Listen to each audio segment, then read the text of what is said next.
Hi everyone, you've found this video because you have went under the Start Here tab in our MyLabs Plus course shell, so that is a really good place to start. I am now going to go through a syllabus review.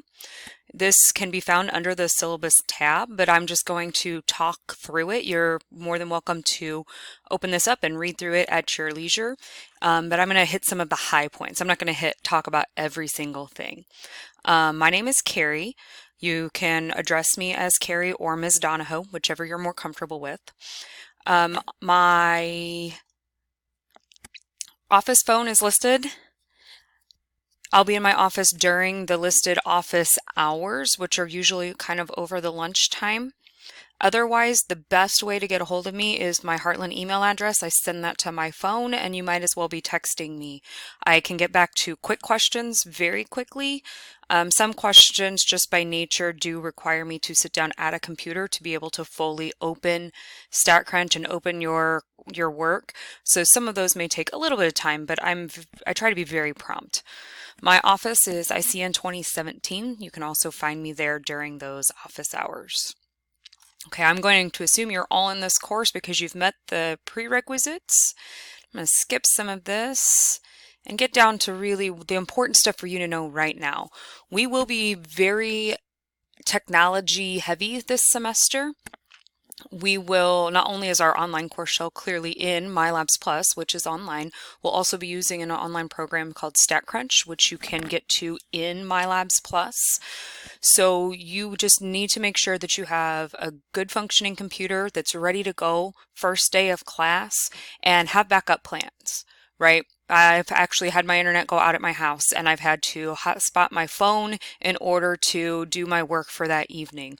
Or maybe you have a friend's house that you could go to if something happens, or if your computer breaks, can you come to the Heartland Library and work for the time being until you can get it fixed? Those kind of things, because this is, again, this class is online by nature, so you are expected to have that access. So have a backup plan and don't expect extensions and things like that if you're having an issue. Just think about that stuff ahead of time. Homework. There will be homework every single week, pretty much, except maybe test week. There is a due date. At the end, everything's always due on a Sunday night at midnight. And you can still work on your homework problems after that deadline passes, but you'll get a penalty. You'll get a 10% penalty. Now, of course, I encourage you to finish those during the appropriate time. That's how you're going to learn the material and stay on top of the class and be prepared for the tests. But that's just an option for if you do have something that comes up during a week that you weren't expecting. You can't always go back and finish it late. I'd rather you finish it late than not finish it at all. There's a final deadline, which is the Sunday before final exams are due. That all of that has to be in just so that you have an up-to-date course grade. There's also a quiz every week, so you'll have homework problems. Homework problems you can do one at a time individually. It'll tell you if you got them right. It'll let you try again an unlimited amount of times. Quizzes are more like a test where you have to complete all of the questions in the quiz and then submit it before you get your grade. You get 5 attempts at every quiz and only your highest score counts. So I always recommend get that quiz taken at least once before the weekend. Get a score in. The last thing you want is a 0 quiz score. So get a score in and then use the weekend to try to improve on that. You get 4 more attempts to try to up that score. If you wait until the very last day, the Sunday night at 11 o'clock to take your first quiz attempt, then you're not going to be able to maximize that opportunity to get a higher score.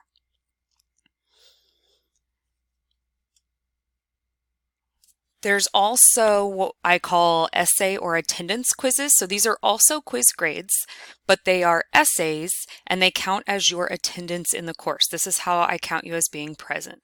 So because we don't meet face to face, how you participate is your attendance. So you are going to have a quiz. It says full points will be awarded for accurately responding to each portion of the given prompts. Partial credit will be awarded for correct interpretations of incorrect results. And of course, you won't get any points if your response is not meaningful. So you cannot just at the last second write down a whole bunch of nonsense and expect to get your grade for that. You'll get a 0, which will also count as an absence. But as long as you meaningfully try to attempt it, then you will get your attendance credit and some points. So you only get one attempt at these quizzes, and really what they're meant to do is they're meant to also help you get ready for essay questions that come up on the tests. The tests in this class do have essay questions on them, and so these attendance essay quizzes are your way of starting to practice for those. So there's a drop date. If you haven't logged in and at least done something during the first 2 weeks of the semester this fall, then I will drop you from the course. And I have the standard college midterm withdrawal policy, which is that you cannot just go MIA for 2 weeks or more without some kind of notice or some kind of really good reason. If you miss more than 2 weekly attendance quizzes, then you could be dropped from the class or withdrawn, or if you're just not completing your assignments. We do have 4 exams in this course, and they are, and then also a cumulative final. So you'll know exactly what dates. I will give you a very detailed calendar, and they're listed down here of when they will be released and when they will be due. You do have to take your tests in the Heartland Testing Center. So you either have to take them here on Heartland's main campus in the testing center or at either our Lincoln or our Pontiac Extension campuses.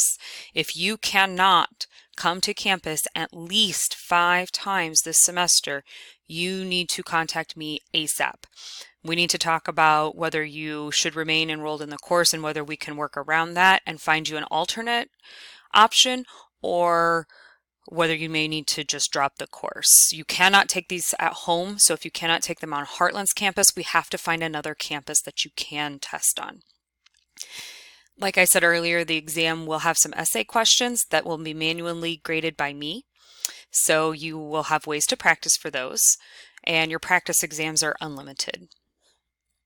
I don't drop scores, but I do give you the opportunity to improve one low exam score by replacing your lowest exam by your percent on the final if your final is higher. The kind of caveats to that are you have to actually complete the final exam to pass the course, even if you don't need to improve a low exam score. And I will only replace the score if it benefits you. We'll talk more about that. I'll send out a lot of information about that when we get close to final exam time, because you're probably not super interested in that until then. So here I've got these are when the tests will release, when they will open. And again, this is all tentative. It's what I have planned for the semester. And if something happens, we may need to adjust that. My grading structure is 15% of your grade is homework, 15% is quizzes, 50% exams, and 20% on the final exam. And I use the standard 90, 80, 70, 60 grading scale. Okay, there's some important dates down here.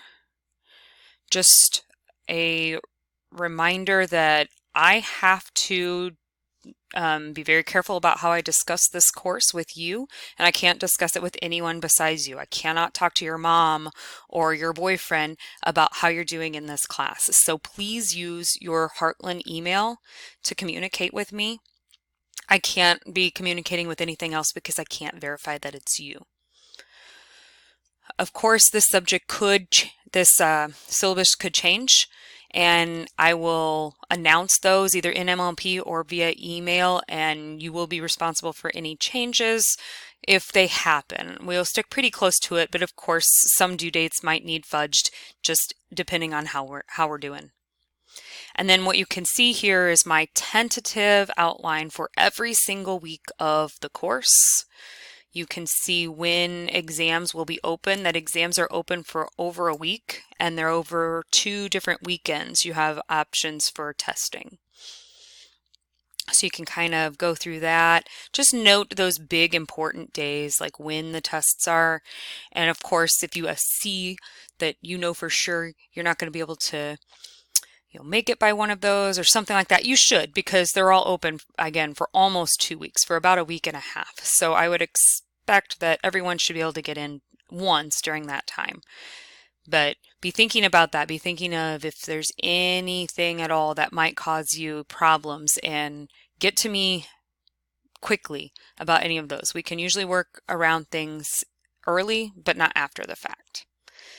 Okay, I'll see you in another video.